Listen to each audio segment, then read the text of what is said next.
This is the most shocking discovery inside a hotel, a room that shouldn't even exist. They call it Room 404. And what's inside will make your skin crawl. Stay with me, because by the end, you may never look at a hotel room the same way again. In the spring of 2003, a young traveler named Mark arrived at a small, secluded hotel in a quiet town in Japan. The hotel appeared normal from the outside, aged, yet charming, with flickering lanterns and a wooden facade that creaked with every gust of wind. The receptionist, an elderly man with a pale, lined face, handed Mark a key to Room 404. As Mark stepped into the elevator, he noticed the faint smell of damp wood and something else, a metallic scent, faint but sharp. When he pressed the button for the fourth floor, the elevator shuddered, lights flickering as it climbed. By the time the doors opened, Mark was greeted by a long, dimly lit hallway. The walls were faded, wallpaper peeling, and the air was cold, unnaturally cold, even for early spring. Then he noticed it. Room 404. Or rather, the absence of it. There was no door, only a blank wall stretching before him. His key felt heavier in his hand, and a chill ran down his spine. Mark's heart pounded. At first, he assumed it was a mistake. Perhaps the manager had given him the wrong key. But then a faint sound reached his ears, a whisper, almost imperceptible, coming from the wall itself. He froze. The whisper grew louder, forming something he could barely make out, a name, his name. Mark. Confused and alarmed, Mark returned to the lobby. The receptionist noticed his pale face and raised an eyebrow. Room 404. The man said quietly, "You shouldn't be there." "Why not?" Mark asked. The receptionist shook his head. "No one has been inside that room for decades. That floor, it has a history." Mark's curiosity overpowered fear. He had traveled thousands of miles for adventure, and now he stood on the brink of something extraordinary. He returned to the hallway, key in hand, flashlight in the other. He pressed his ear to the blank wall.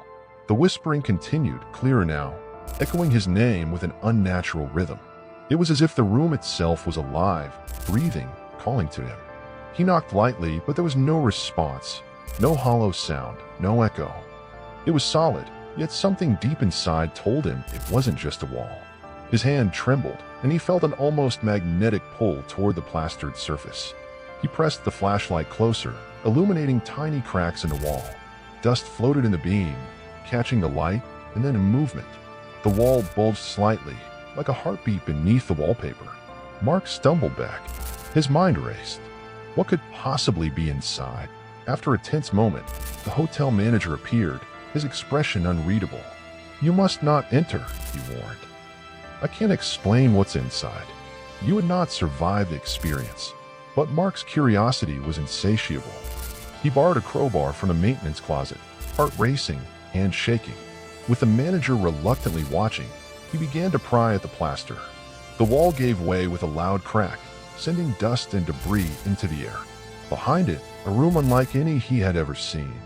The air was thick and musty, smelling of mold, decay, and something metallic.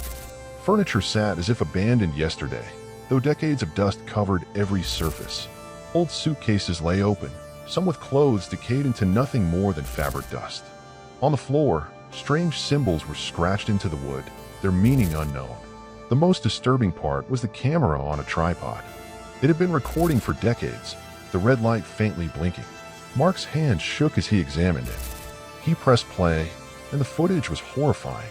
A man sat on the bed, whispering. The figure's face was pale, almost translucent, eyes hollow. And then the shadows shifted. Something moved just beyond the camera's range, something that should not have been there. Presence. Malevolent. Watching. Waiting. As Mark stepped further into the room, the temperature dropped. His breath fogged in front of him. Shadows stretched unnaturally across the walls, forming shapes that seemed alive. A whisper echoed from the far corner of the room. "I never checked out." Mark's flashlight flickered and went out. In the darkness, he felt a presence directly behind him. Heart hammering, he swung the light back on. Nothing. Then movement. A dark, faceless figure stood in the corner, perfectly still. Every instinct screamed for him to run, yet his feet felt glued to the floor. The figure vanished, only to reappear closer, at the edge of his vision. He stumbled backward, tripping over an old suitcase, barely managing to stay on his feet. The camera continued recording everything, its red light glowing ominously in the darkness. Shadows twisted and shifted, almost taunting him. Then, as suddenly as it had appeared, the room grew silent. The figure was gone, the whispers ceased, but the air remained heavy, suffocating, and cold. Mark fled the hotel, never looking back. Locals say that room 404 still exists, but only some can see it. Guests report strange noises, flickering lights, and glimpses of shadowy figures in the hallways. Some swear the room is alive, feeding on the curiosity of those who enter. Others believe it is a portal to another world, a place where time and reality have been twisted and broken. One thing is certain, room 404 should never be entered. Whatever resides there does not belong to our world. It waits patiently for the next curious traveler to cross its threshold. So, what do you think?